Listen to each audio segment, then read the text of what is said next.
ఎక్కడికి వెళ్ళారు సునీత విలియమ్స్? అంటే స్పేస్ లో ఉన్నారని కొంతవరకు తెలుసు. ఎన్ని కిలోమీటర్ల దూరంలో సునీత విలియమ్స్ గారు ప్రస్తుతం ఉన్నారు? ఎన్నో దేశాలు కలిసి ఒక ఇంటర్నేషనల్ స్పేస్ స్టేషన్ నిర్మించుకున్నారండి. ఇంటర్నేషనల్ స్పేస్ స్టేషన్ భూమి నుంచి 400 కిలోమీటర్ల దూరంలో ఉంటుందండి సుమారుగా. సునీత విలియమ్స్ గారు తిరిగి వచ్చిన తర్వాత దాదాపు ఏదైనా పికప్ చేయడం, స్పూన్ కూడా పికప్ చేయడం కష్టం అంటున్నారు. ఎస్ ఈవిడేమో ఆల్మోస్ట్ 9 నెలల పాటు వారు అక్కడ స్టక్ అయి ఉన్నారు. తిరిగి వద్దాం అనుకున్న సమయంలో ఏమైందంటే అందులో సమస్య వచ్చింది. అదే కాకుండా మనకు కొన్ని సవాళ్లు ఉంటాయి తిరిగి వచ్చినప్పుడు. మనం గతంలో చూసాం, కల్పన చావ్లా గారు వారు వెళ్ళారు, కానీ తిరిగి వచ్చే సమయంలో ఏమైంది, ఎంటర్ అయిన సమయంలో వారి ఒక స్పేస్ షటిల్ అంతా కూడా పేలిపోయింది. Welcome to healthy journey with me Swapna, exclusive గా మీ సుమన్ టీవీలో. మామూలుగా మనం ఒక దేశం నుంచి ఇంకో దేశానికి వెళ్ళినప్పుడే పరిస్థితులు మారడం వల్ల, టైం జోన్స్ మారడం వల్ల, జెట్ లాగ్ పరిస్థితులు అని చెప్పి మనం చాలా టైం తీసుకుంటాం అక్లమటైజ్ అవ్వడానికి. అలాంటిది అంతరిక్షంలోకి వెళ్ళిన సునీత విలియమ్స్ గారు ఫైనలీ తిరిగి వస్తున్నారనే శుభవార్తతో ఇప్పుడు అందరికీ మెదులుతున్న ప్రశ్నలు. తిరిగి వచ్చాక ఆవిడ ఆరోగ్య పరిస్థితులు ఎలా ఉండబోతున్నాయి, నిజంగా మసిల్ లాస్ అలాగే బ్రెయిన్ డిజోరియంటేషన్ మొదలుకొని చాలా టైం పట్టచ్చు తను నార్మల్ అవ్వడానికని కూడా మనకి వార్తలు వినిపిస్తున్నాయి.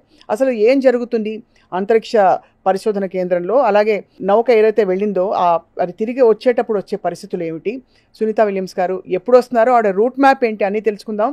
We have the one and only expert ఈ హెల్దీ జర్నీ గురించి చెప్పడానికి విత్ అస్, రఘునందన్ గారు from planetary society of India. నమస్కారం సార్. నమస్తే అండి. రఘునందన్ గారు, మీరు ఏకైక వ్యక్తి ఈ టాపిక్ పై మాట్లాడడానికి, కాబట్టి మిమ్మల్ని అందరూ కూడా కబలించి సునీత విలియమ్స్ గారికి ఉన్నంత డిమాండ్ మీకు కూడా ఉందని చెప్పాలి.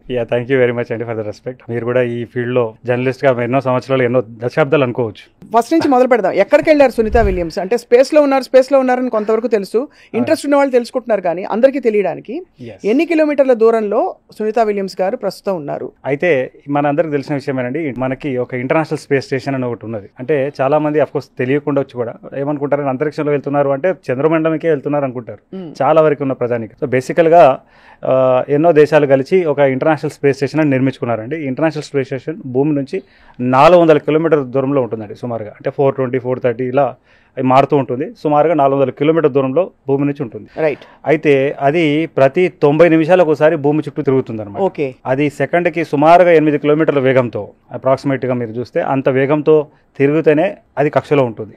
ఒకవేళ అంత వేగంతో అంటే 90 నిమిషాల్లో కనుక భూమి చుట్టూ తిరగకపోతే అది భూమి వాతావరణంలోకి, అంటే భూమి గురుత్వాకర్షణ వల్ల వచ్చి క్రాష్ అయ్యే అవకాశం ఉంటుంది అనమాట. కాబట్టి అంత వేగంతో, అంటే ఇది లో ఎర్త్ ఆర్బిట్ అంటారు అనమాట, అంటే LEO అంటారు. సో LEO అనేది 250 నుంచి 2000 కిలోమీటర్ వరకు సుమారుగా ఉంటుంది. ఆ ప్రాంతంలో ఉన్న ఏ ఆబ్జెక్ట్ అయినా సరే భూమి చుట్టూ ప్రతి 90 నిమిషాలు తిరగాల్సింది. సో అట్లాంటి ఒక స్పేస్ స్టేషన్ లో ఈ ఒక వ్యోమగాములు వెళ్తుంటారు, వస్తుంటారు. సో వ్యోమగాములు ఇక్కడ నుంచి ఒక వెహికల్లో వెళ్ళి అక్కడ డాక్ అయ్యి ఆ వెహికల్ లోపలికి వెళ్ళి అక్కడ ఉంటారు, కొంతకాలం బస చేస్తారు. మళ్ళీ ఇది వెళ్ళినప్పుడు అదే టైంలో ఆ 90 సెకండ్స్ ఆ స్పీడ్ లో అందుకుని డాక్ అవ్వాలి. అయితే మళ్ళీ ఏమవుతుంది, ఒకవేళ తిరుగు ప్రయాణం చేసినప్పుడు అదే ఏవైతే వెహికల్ వాళ్ళని తీసుకెళ్ళిందో ఆ వెహికల్లోనే వారు మళ్ళీ స్టేషన్ నుంచి దీని లోపల రావాలి, వచ్చి కూర్చోవాలి. కూర్చున్న తర్వాత అన్డాక్ కావాలన్నమాట, విడిపోవాలన్నమాట. సో ప్రస్తుతం సునీత విలియమ్స్ గారి ఒక తిరుగు ప్రయాణం మొదలైందండి. అంటే ఆవిడ ఇది డాక్ అయ్యి ఈవిడ మళ్ళీ ఈ చిన్న విమానంలోకి అడుగుపెట్టిన. అవునండి. ఇప్పుడు ఈ తిరుగు ప్రయాణం ఏదైతే మనకు రెస్క్యూ చేయడానికి ఏదైతే వెహికల్ పంపించారో, ఏదైతే వ్యోమనౌకను పంపించారో, ఆ వ్యోమనౌకలు ఆల్రెడీ వారు ఇవాళ మార్నింగే వచ్చారు.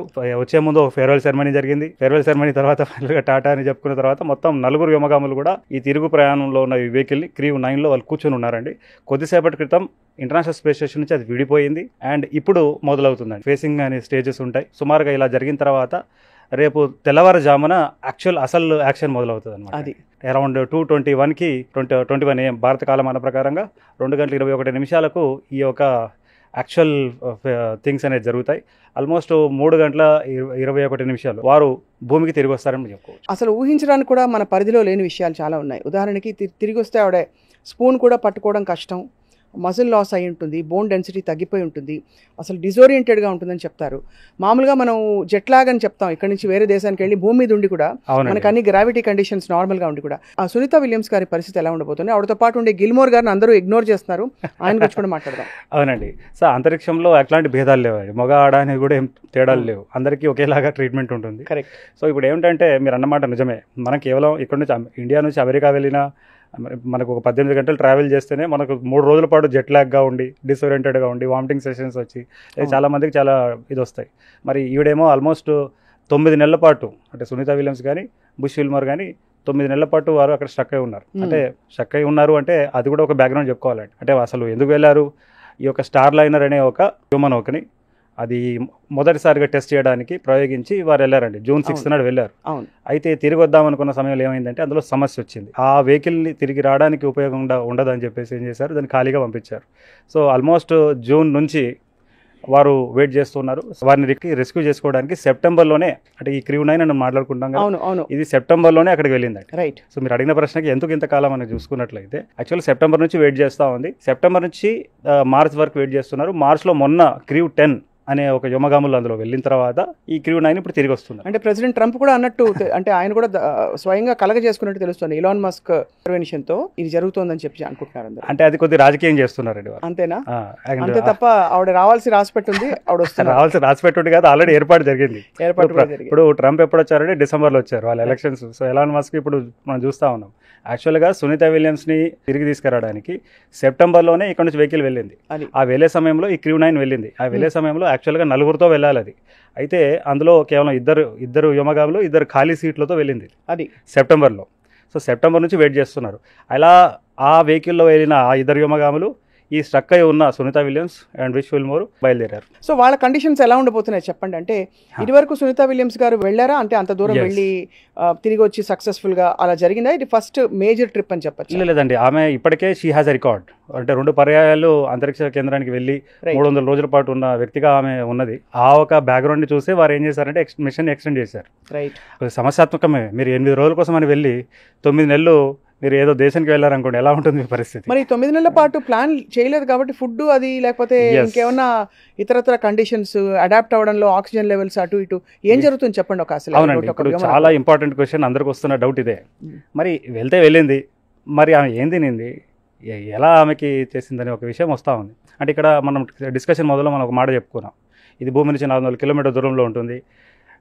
ప్రతి గంటన్నరకు ఒకసారి భూమి చుట్టూ తిరుగుతూ ఉంటుంది. సుమారుగా 28,500 కిలోమీటర్ వేగంతో భూమి చుట్టూ తిరుగుతూనే ఉంటుంది ఆ స్పేస్ స్టేషన్. ఆ స్పేస్ స్టేషన్లో మీరు కనుక ఉంటే ప్రతిరోజు మీరు 13 సూర్యాస్తమాలు సూర్యోదయాలను చూస్తారు. ఓకే. అయితే యాక్చువల్గా ఏం జరుగుతుందంటే సంవత్సరంలో సుమారుగా 6 నుంచి 8 సార్లు కార్గో మిషన్స్ వెళ్తాయి. అంటే రేషన్ని తీసుకెళ్తుంది అనమాట. వారికి అంతరిక్షంలో ఉన్న వ్యోమగాములు, ఈ స్టేషన్లో ఉన్న వ్యోమగాములని వారికి కావాల్సిన నీరు కానీ, ఫుడ్ కానీ, గాలి కానివ్వండి, అన్నిటినీ, అండ్ వారికి కావాల్సిన దుస్తులు కానివ్వండి, లేదా ఏమైనా కొత్తగా ఎక్స్పెరిమెంట్ చేయడానికి ఇన్స్ట్రుమెంట్స్ కానివ్వండి, ఇవన్నిటిని కూడా వితౌట్ హ్యూమన్ బీయింగ్ లేకుండా కార్గో షిప్స్ ఉంటాయి. ఆ కార్గో షిప్స్లో సునీత ఇక్కడ ఇంటర్నేషనల్ స్పేస్ స్టేషన్కి వెళ్తుంది, డాక్ అవుతుంది. సో శాస్త్రవేత్తలు వ్యోమగాములు ఏం చేస్తారు, స్టేషన్లో ఉన్న అవన్నీ కూడా వాళ్ళు తీసుకొని అప్పటిదాకా స్టోర్ అయి ఉన్న చెదారం అంతా కూడా ఆ షిప్లో వేస్తారు.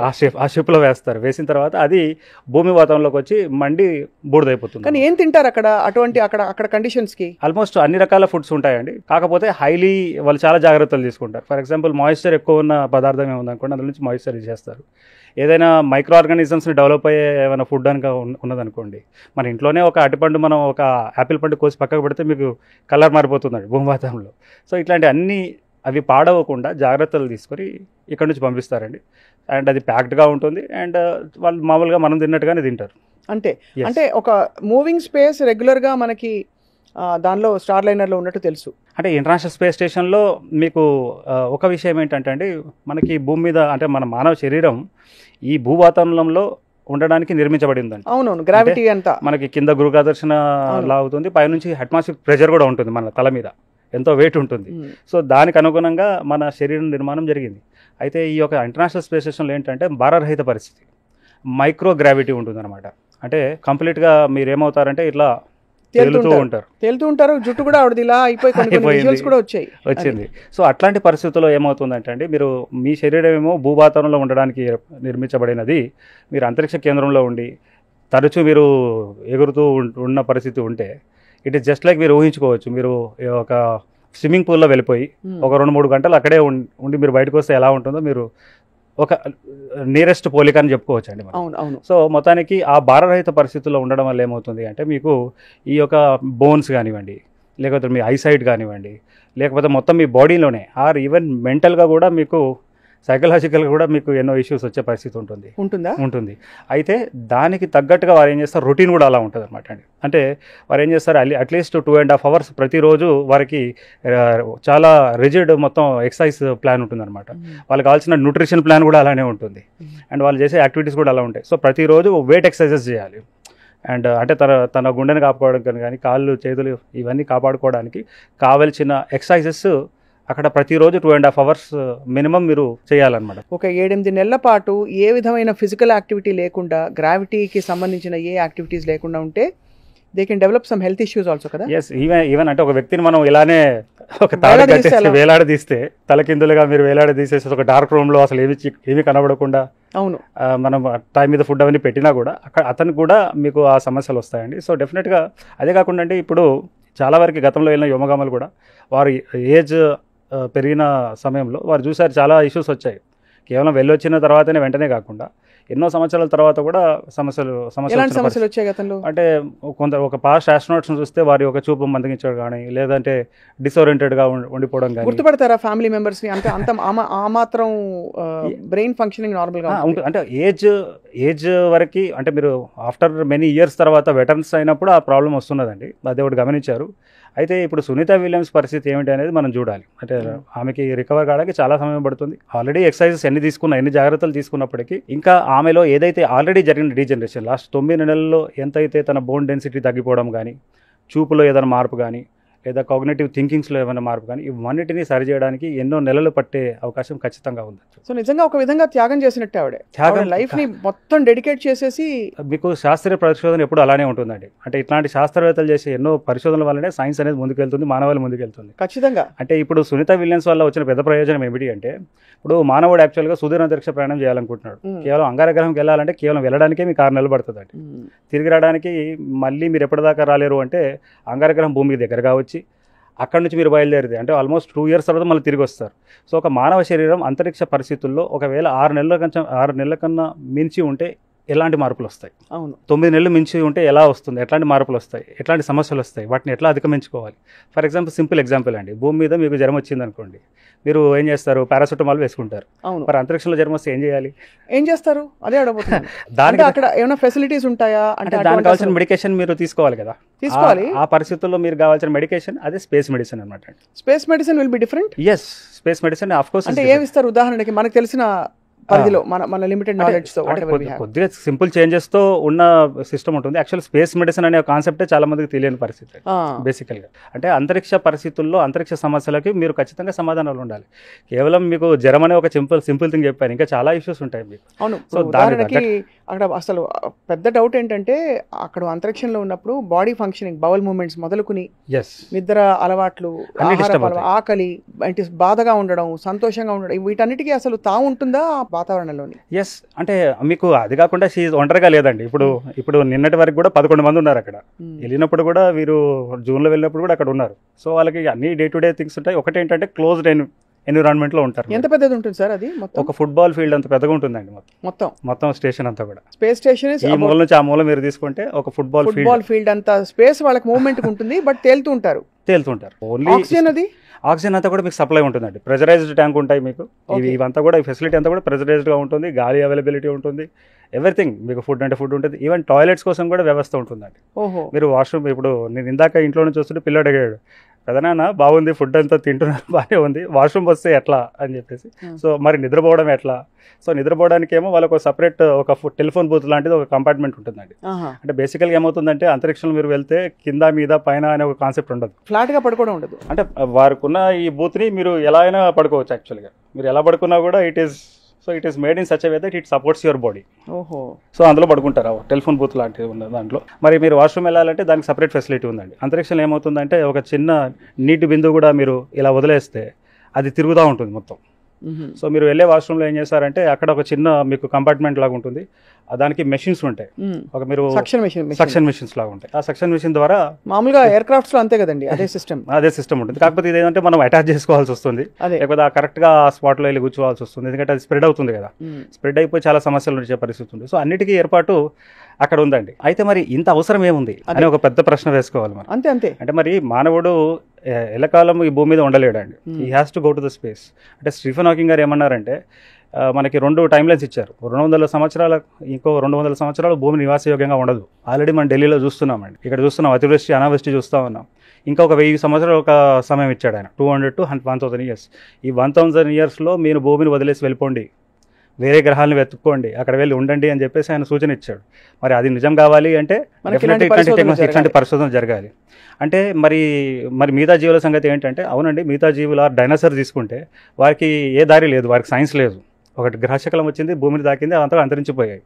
అంటే ఇంకో మాట ఈ ప్రోగ్రామ్ చూసిన వ్యూవర్స్ అనొచ్చు, ఉన్న భూమిని కాపాడుకోవచ్చు కదా అంటే, అవును మనం అందరం కూడా కాపాడుకుందామని కోవిడ్ టైంలో చాలా అనుకున్నామండి. అవును, ఎలా కోవిడ్ తగ్గిందో మళ్ళీ మొదలు పెట్టాం సేమ్ అదే, ఆ ప్లాస్టిక్ బాటిల్స్ని చేయడం అదంతా చేయడం.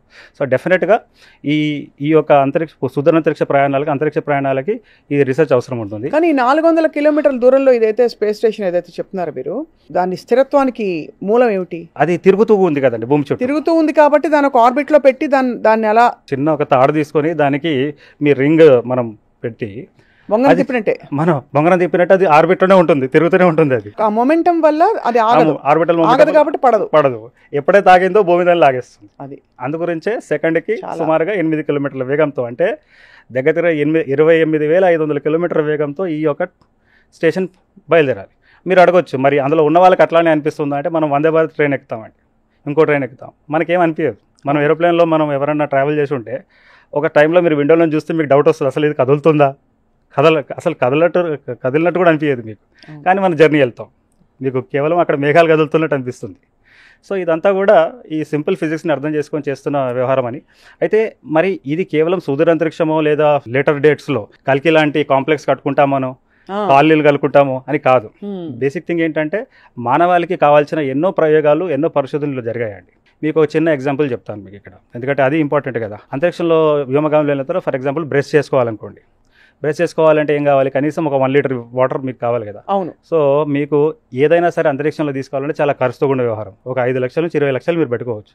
అయితే వారు ఏం చేశారు, ఆ కాస్ట్ని తగ్గించుకోవడానికి, అంటే ఆ కాస్టే కాకుండా ఆ 1 లీటర్ బదులు 1 కేజీ బదులు ఏదైనా ఉపయోగకరమైన ఇన్స్ట్రుమెంట్ మనం తీసుకెళ్ళవచ్చు కదా.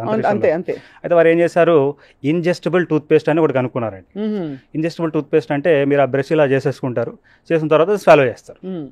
సో ఇది అంతరిక్ష పరిస్థితుల కోసం కనుక్కున్న విషయం ఇది. అయితే ఈ యొక్క టూత్ పేస్ట్ ఇప్పుడు అమెరికాలో కొన్ని హాస్పిటల్స్లో వాడుతూ ఉన్నారు.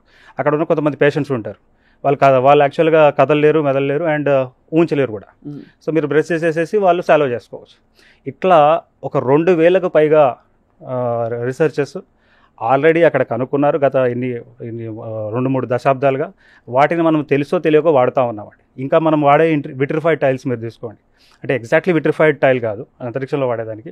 దాని ఇన్స్పిరేషన్తో మనం ఈరోజు ప్రతి పేదవాడి ఇంట్లో కూడా మనం చూస్తూ ఉన్నాం. ఒకప్పుడు మార్బల్ స్టోన్స్ ఉండే, ఇప్పుడు విట్రిఫైడ్ టైల్స్ ఉన్నాయి. ఇలా మనం చెప్పుకుంటూ వెళ్తే ఈవెన్ స్పేస్ మెడిసిన్లో కూడా అండి. ఫర్ ఎగ్జాంపుల్ మీకు యాక్చువల్గా ఏమవుతుందంటే, ఇలా మీరు అసెంట్ వెళ్ళేటప్పుడు మీకు థర్మోమీటర్ అనేది మనం ఇక్కడ పెట్టుకుంటాం. అయితే వాళ్ళు ఏం చేశారు, ఇంజెస్టబుల్ థర్మోమీటర్ ఒకటి కనుక్కున్నారు. చిన్న క్యాప్సూల్ లాంటిది మీరు వేసేసుకోవాలి, ఇంజెస్టబుల్. అది మీ కడుపులో వెళ్ళిపోయి అక్కడ ఉంటుంది,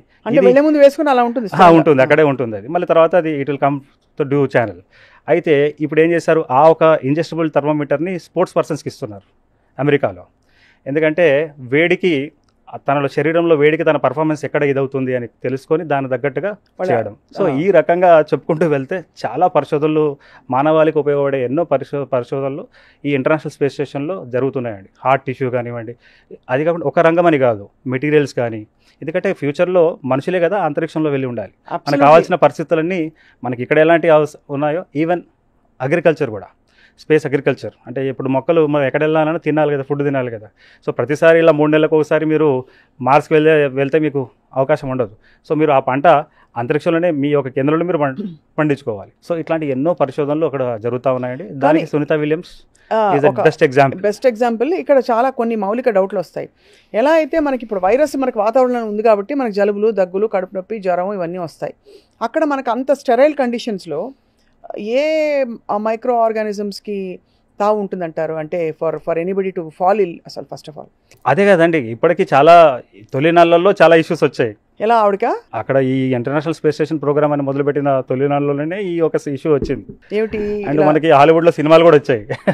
వీరు అక్కడికి వెళ్తే ఇమీడియట్గా ఏదో ఒక ఏలియన్ వైరస్ వాళ్ళని అటాక్ చేయడం, అంతా అంతపించిపోయి మళ్ళీ వారు తిరిగి భూమికి వచ్చి భూమి మీద ఉన్నందరినీ అంతమించడం అనేది మీరు స్కైఫై మూవీస్ లో చూస్తారు. స్కైఫై మూవీస్ అంటే ఆ ప్రమాదం కూడా ఉంటుంది కదా ఇప్పుడు. అయితే ఊహించుకోవడానికి చెప్పడానికి చాలా జాగ్రత్తలు తీసుకున్నారండి. అంటే ఇక్కడ నుంచి వైరస్ అక్కడ మనుగడ కష్టం, అక్కడ నుంచి ఏమన్నా వేరే ఇతరత్ర మనకి తెలియని పరిశోధనలు అంటే చెప్పని కొన్ని విషయాలు అక్కడి నుంచి ఏమైనా మోసుకొస్తారా అని ఒక భయం ఉంటుంది. ఇప్పటిదాకా ఎన్ని సంవత్సరాలుగా ఎన్నో ఫ్లైట్స్ వెళ్ళాయండి, ఎంతోమంది వెళ్ళున్నారు.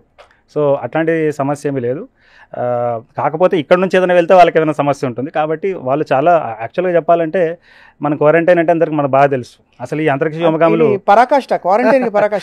అయితే వీళ్ళు వెళ్ళే ముందు అట్లీస్ట్ 3-4 డేస్ ముందు వీళ్ళని ఆ క్వారంటైన్లోనే పెడతారండి. వీళ్ళకి ఎట్లాంటి ఒక భూమి యొక్క ఇది పడకుండా వాళ్ళని అన్ని జాగ్రత్తలు తీసుకొని పంపిస్తారు. అలానే అక్కడ నుంచి వచ్చిన తర్వాత ఏం పెద్దగా ఇదేం ఉండదు. కాకపోతే మీరు ఒక కొత్త డౌట్ లేవనెత్తారు, అలా ఏమైనా ఉండొచ్చు ఏమని చెప్పేసి శాస్త్రవేత్త పరిశోధన చేయవచ్చు. అంటే ఒక 6 నెలల వరకు ఏమనకపోవచ్చు, 6 నెలల తర్వాత ఏమైనా డెవలప్ అవుతుందా అంటే ఇప్పుడు ఫర్ ఎగ్జాంపుల్ అండి, కోవిడ్ లాంటి ఒక వైరస్ వస్తుందని ఎవరు ఊహించలేదు. అది మన భూమి మీదే మన చుట్టూ ఉండే బ్యాట్స్ నుంచి వచ్చిందని చెప్పారు. అవునండి. అలాగా ఒక అన్నోన్ స్పేస్ అంటేనే it's an unknown area.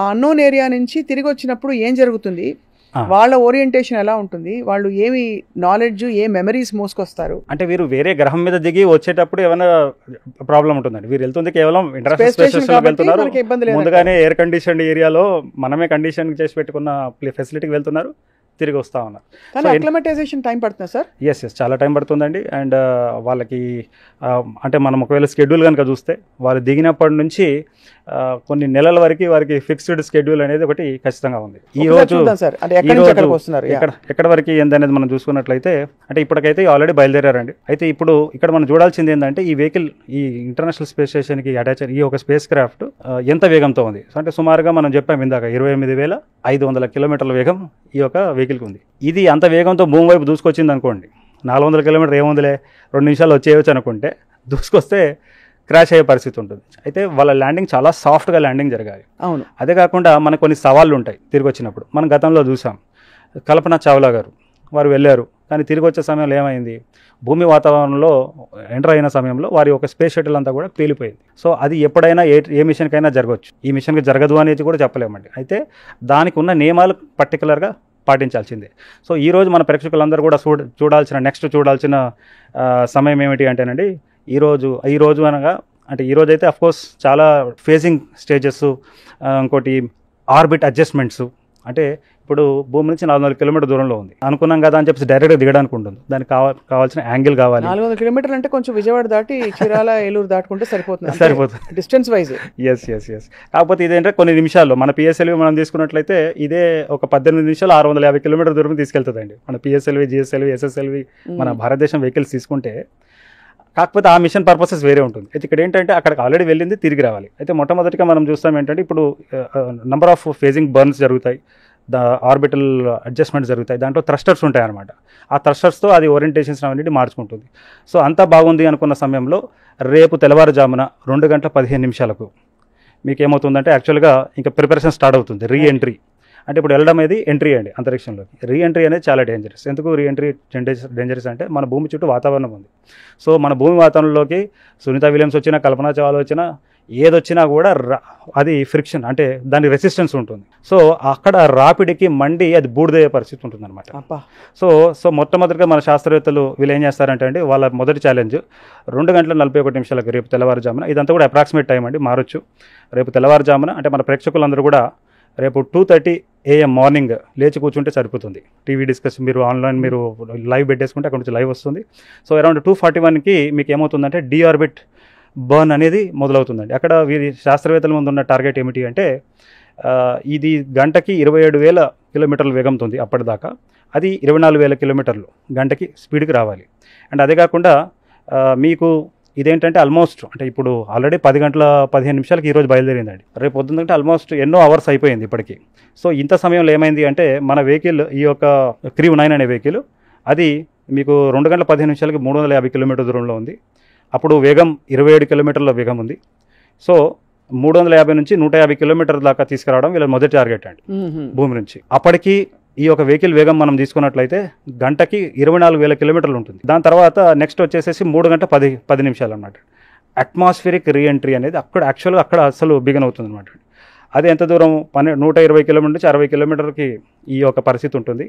And ఇక్కడ చాలా ఆసక్తికరంగా మీరు చూడాల్సిన విషయం ఏంటంటే క్రూ మాడ్యూల్కి ఈ క్రూ డ్రాగన్కి కింది భాగాన మీకు ఏంటంటే మీకు ఈ యొక్క థర్మల్ ప్రొటెక్షన్, అంటే థర్మల్ ప్రొటెక్షనే కాదు ఇంకా చాలా మీకు క్యాప్సూల్కి మీకు ఆ ఒక అంటే దగ్గర 1900 డిగ్రీ సెల్సియస్ టెంపరేచర్ ఉంటుంది అనమాట.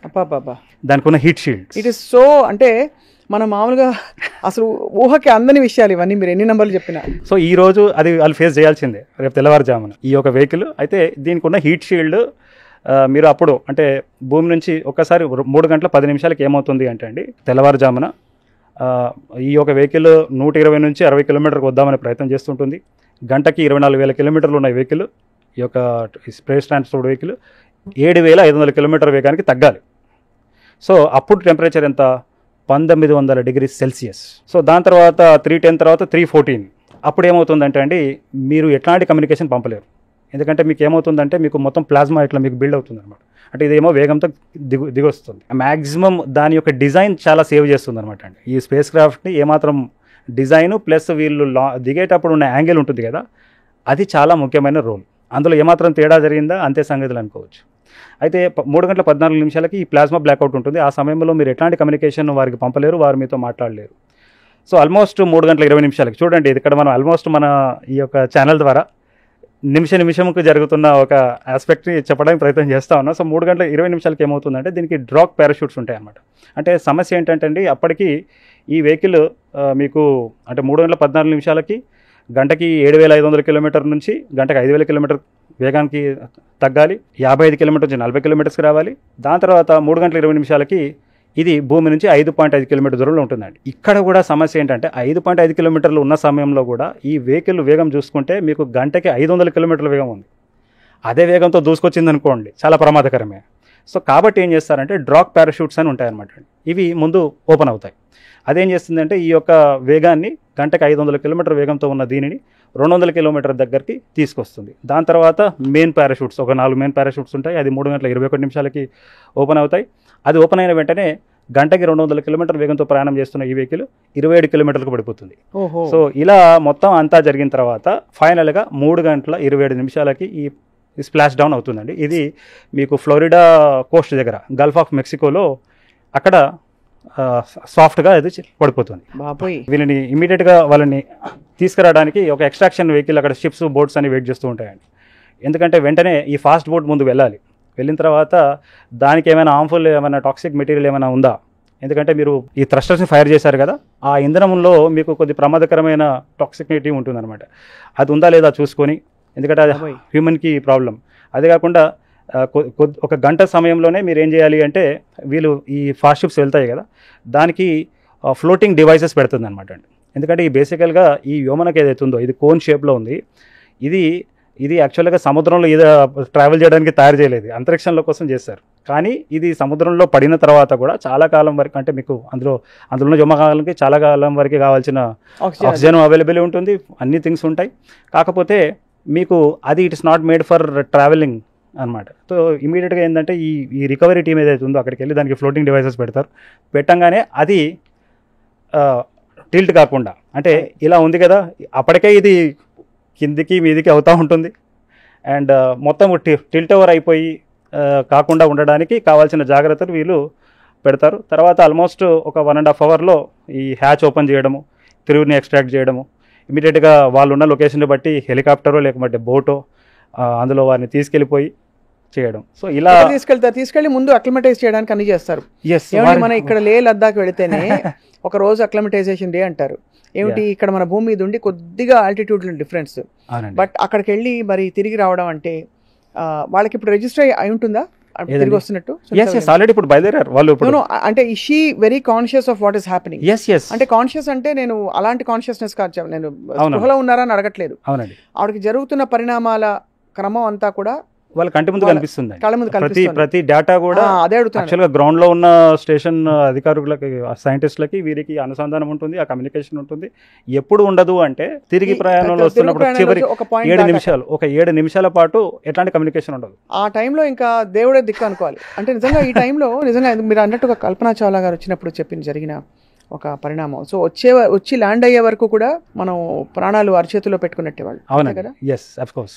అంటే దేవుడే దిక్కు అని చెప్పేసి మీరు వదిలేసే కుదరదు, దానికి కావాల్సిన జాగ్రత్తలు తీసుకోవాలి. అంటే ఇంత పెద్ద అంతరిక్షంలో రఘునందన్ గారు, మీరు సైన్స్ పర్సన్ కాబట్టి అడుగుతున్నాను, మరి భగవంతుడు, దేవుడు, సృష్టికర్త ఇవన్నీ ఈ ఆస్పెక్ట్స్ అన్ని వస్తాయా? నాకు పెద్ద అంటే వస్తాయంటే అది వ్యక్తిగతం అండి ఒక వ్యక్తికి. కాకపోతే సైన్స్కి ఒక ఇది ఉంటుంది కదా, వారికి ఒక స్టేట్మెంట్ ఉంటుంది. ఇప్పుడు ఈ యూనివర్స్ మీరు యాక్చువల్గా ఎలా ఈ సోలార్ సిస్టమ్ ఏర్పడింది అంటే సోలార్ నెబులా ఎలా ఏర్పడింది అంటే గెలాక్సీ ఇలా మనం చెప్పుకుంటూ వెళ్ళొచ్చు. సో ఫైనల్గా ఎలా ఏర్పడింది అంటే it has create from nothing అని అంటారు. దెర్స్ నో క్రియేటర్ అని వస్తుంది. సరే అఫ్కోర్స్ అది వేరే డిస్కషన్ అయినప్పటికీ ఈ రోజు వరకు చూసుకున్నట్లయితే ఇదంతా కూడా చాలా ఎప్పుడు జరిగే విషయమేనండి. కానీ ఎప్పుడు ఏం జరుగుతుందో తెలియదు. ఎందుకంటే ఇప్పుడు స్టార్ లైనర్ అలా అవుతుందని వారు అనుకోకుండొచ్చు, కానీ సమస్య వచ్చింది. సో ఏ సమస్య వచ్చినా కూడా ఇది ఫ్యూచర్లో వెళ్ళే వ్యోమగాములకు చాలా ఉపయోగపడుతుంది. అండ్ ముఖ్యంగా మన భారతదేశం కూడా ఇప్పుడు సొంత గడ్డ మీద నుంచి సొంత వెహికల్ ద్వారా సొంత క్రూ మోడ్యూల్ ద్వారా మనము మన వ్యోమగాములను అంతరిక్షంలో తీసుకెళ్దామనే ప్రయత్నం నెక్స్ట్ 2 yearsలో చేయబోతున్నామండి. దానికి కావాల్సిన అన్మాన్డ్ మిషన్స్ మనుషులు పంపకుండా వ్యోమమిత్ర అనే ఒక రోబోట్ని పెట్టేసి నెక్స్ట్ 2 yearsలో అంటే ఈ ఇయర్ ఎండ్ కల్లా లేదా నెక్స్ట్ ఇయర్ అన్మాన్డ్ మిషన్ మనం చేస్తాం ఫస్ట్. అలా 2 సార్లు చేసి చాలా టెస్టులు అవన్నీ చేసిన తర్వాత నెక్స్ట్ 2 yearsలో మన భారతీయ వ్యోమగాములు అంతరిక్షంలోకి వెళ్తారు. ఇంటర్నేషనల్ స్పేస్ స్టేషన్కి వెళ్ళరు. భూమి చుట్టూ 7 రోజులు పాటు తిరిగి మళ్ళీ గుజరాత్ కోస్ట్లో వెళ్ళడం. శ్రీహరికోట నుంచి వెళ్తారు. గుజరాత్ కోస్ట్లో సముద్రంలో వాళ్ళు అవుతుంది. గుజరాత్ మాత్రం ఉండాల్సింది. అంటే వారికి కావాల్సిన ఎక్స్ట్రాక్షన్ అంటే అది గుజరాత్ ఆ రకంగా రాలేదండి. అది అక్కడ ఆ లొకేషన్ ప్రాపర్గా ఉందని. అయితే మొత్తానికి వాళ్ళకి కావాల్సిన టెస్ట్ని చంద్రయాన్ 3 తర్వాత మనం చూస్తే విశాఖపట్నంలో అంటే ఒకసారి ఈ క్రూ మోడ్యూల్ అంతరిక్షం వెళ్ళి దిగొచ్చిన తర్వాత దాన్ని ఎలా క్యాచ్ చేయాలి, ఎలా దాన్ని రిట్రీవ్ చేయాలనే ఒక ఎక్స్పెరిమెంట్ని మన విశాఖపట్నం కోస్ట్లో మన నేవీ వాళ్ళు చేశారు 2 years క్రితం. సో ఈ టెస్టులు ఇవన్నీ జరుగుతూనే ఉన్నాయి. అండ్ ఇంకో విషయం అండి, ఇప్పుడు ఈ మిషన్ అయిపోయింది. ఇప్పుడు నెక్స్ట్ ఒక 3-4 monthsలో ఒక భారతీయ వ్యోమగామి ఇంటర్నేషనల్ స్పేస్ని వెళ్తున్నాడు. శుభాంశు శుక్లా అని చెప్పేసి అతను యాక్చువల్గా గగన్యాన్ కోసం మనం తయారు చేసుకున్నాము అతన్ని. కాకపోతే ఆ బైడెన్ ప్రభుత్వం ఏం చేసింది, మీకు ఇందాక చెప్పాను రాజకీయం అని చెప్పి. సో ప్రధానమంత్రి మోదీ గారు అమెరికా వెళ్ళినప్పుడు అక్కడ రాష్ట్రపతి వాజ్ బైడెన్. ఆయన అన్నాడు, మేము మీ ఇండియా నుంచి ఒక వ్యోమగామిని మేము ఇంటర్నేషనల్ స్పేస్ స్టేషన్ పంపిస్తాం. అంటే కారణం ఏంటంటే ఇప్పుడు యాక్చువల్గా రష్యా వైదొలుగుతుందండి ఇంటర్నేషనల్ స్పేస్ స్టేషన్ నుంచి. అవును, ఎందుకంటే యుక్రెయిన్ వార్ తర్వాత they don't want to be in the station, వాళ్ళు సొంతంగా నిర్మించుకోవాలనుకుంటున్నారు. సో ఇప్పుడు రష్యాని రిప్లేస్ చేయాలంటే ఎవరు ఉండాలి? అది భారతదేశమే. So geopolitics. సో ఇప్పుడు శుభాంశు శుక్లా అనే ఒక వ్యోమగామి మన భారతీయుడు, భారత సంతతి కాదు, భారతీయుడే, ఇండియన్ సిటిజన్. సో ఆల్రెడీ అతను ఈ నెక్స్ట్ 3 monthsలో వెళ్తాడు. దానికి యాక్సియం 4 అనే నామం పెట్టారండి. దానికి వెహికల్ దీనికి అది ఒక ప్రైవేట్ వెహికల్.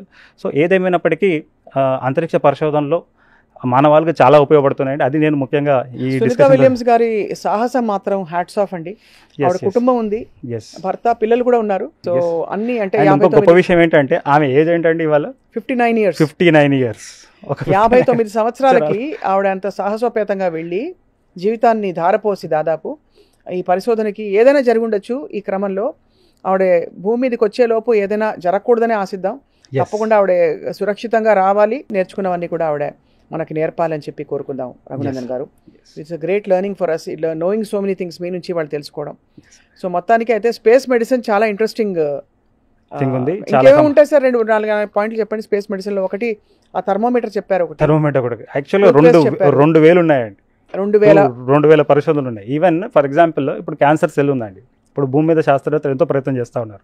ఈ క్యాన్సర్ సెల్ని మనము భారరహిత పరిస్థితుల్లో తీసుకెళ్ళి దాని యొక్క చిక్కుముడిని మనం విప్పొచ్చా అనే ప్రయోగం కల్పన చావ్లా సమయంలోనే జరిగింది. అంటే భూమి మీద ఒక రకంగా బిహేవ్ చేస్తుంది కొన్ని ప్రాణాంతకమైన డిసీజెస్. సో వాటిని ఐసోలేట్ చేసేసి వారు అంతరిక్ష కేంద్రం తీసుకెళ్ళి ఆ పరిస్థితులు ఇప్పుడు ఏం చేస్తావు నువ్వు అని దాన్ని అట్లా ట్రై చేసే పరిస్థితి. అంటే దాన్ని ఒక చిక్కుమేడు విప్పి అంటే బేసికల్లీ ఆ పర్టికులర్ ఇల్నెస్ అక్కడ అట్లా అంటే ఇక్కడ మనం ట్రై చేస్తున్నాం, దానికి సమాధానం దొరకట్లేదు. దీనిని అంతరిక్ష భారరహిత పరిస్థితుల్లో మైక్రోగ్రావిటీ అంటే గ్రావిటీ కండిషన్స్ ఇట్లా బిహేవ్ చేస్తుంది ఈ వైరస్ కానీ ఈ పర్టికులర్ బ్యాక్టీరియా కానీ. దీన్ని మనము అంటే మనకి ఎంత చేసినా అంతు చిక్కట్లేదు. అదే అంతరిక్ష కేంద్రంలో తీసుకెళ్ళిపోయి దాన్ని ఆ భారరహిత పరిస్థితుల్లో మనం కనుక దాన్ని స్టడీ చేస్తే కొత్తగా దాన్ని ఎలా నిర్మించాలో మనం నేర్చుకోవచ్చు. సో ఇట్లాంటి ఎన్నో థింగ్స్ ఉన్నాయి. అండ్ ఇంకా చెప్పాలి అంటేనండి, ఇప్పుడు మనం అందరం కూడా సిటీ స్కాన్ చేస్తున్నాం, ఎంఆర్ఐ వాడుతున్నాం. యాక్చువల్గా ఇవన్నీ కూడా ఇమేజింగ్ ప్రాసెస్ అంతరిక్ష అవసరాల కోసం కనిపెట్టారండి. అవును, ఈవెన్ మీరు చూస్తే మనం ఇంట్లో వాడుతున్న ప్రెషర్ కుక్కర్ కూడా ఎక్కడో ఒక చోట, మీరు వాష్ బేసిన్ మనం వాడుతుంటాం, అక్కడ ఏం జరుగుతుంది, మీరు ఊహించిన తర్వాత కొన్ని అక్కడే స్టిక్ ఆన్ అవుతాయి. సో స్టిక్ కాకుండా జస్ట్ ఒకసారి కొద్దిగా మీరు వాటర్ పోస్తే వెళ్ళిపోతుంది. అదే నార్మల్ సర్ఫేస్లో ఉంటే అట్లనే స్టిక్ అయి ఉంటుంది మీకు. రైట్. సో అదే కాకుండా మెటీరియల్ సైన్సెస్లో కూడానండి, అంటే చాలా లైట్ వెయిట్ ఉండాలి అండ్ మనం ఎక్కువ ఇది చేసుకోగలగాలి. అండ్ నిన్న నేను నైట్లో కూడా చదివాను, మీరు యాక్చువల్గా ఏంటంటే చాలా చిన్న శబ్దాన్ని కూడా వినడానికి ఒక మైక్రోఫోన్ని వారు కొన్ని సెన్సర్స్తో ఒకటి కనుక్కున్నారండి అంతరిక్షంలో పరిస్థితి. దాన్ని అక్కడ రైతులు వాడుతూ ఉన్నారు. ఈ బీస్ ఉంటాయి కదా, ఈ బీస్ అనేది మనకు పాలినేషన్కి, అంటే మీ పంటలు సరిగా పండాలి అంటే బీస్ ఒక రోల్ చాలా ఉంటుంది. సో వాటి యొక్క స్థావరాలు ఎక్కడున్నాయి, అవి అంతమించిపోకుండా దాన్ని ముందుగా మీరు తెలుసుకోగలిగితే వాడిని కాపాడుతారు, దాన్ని కాపాడి మీరు చేయగలుగుతారు. అయితే దానికోసము అంతరిక్షంలో వాడుతున్న టెక్నాలజీని వారు ఇక్కడ వాడుతూ ఉన్నారు. సో చాలా విషయాలు స్పేస్ నుంచి మనం నేర్చుకుంటూనే ఉన్నాం. నిజంగానే సురక్షితంగా సునీత విలియమ్స్ గారు, ఆవిడ బృందం అందరూ, మన బృందం పేరు ఎప్పుడు చెప్పుకోవట్లేదు, షీఈస్ లీడింగ్ ద టీమ్. తప్పకుండా అందరూ తిరిగి రావాలని చెప్పి సేఫ్గా తిరిగి రావాలి. Thank you so much Raghunandan గారు for a very very informative healthy journey with me. Thank you.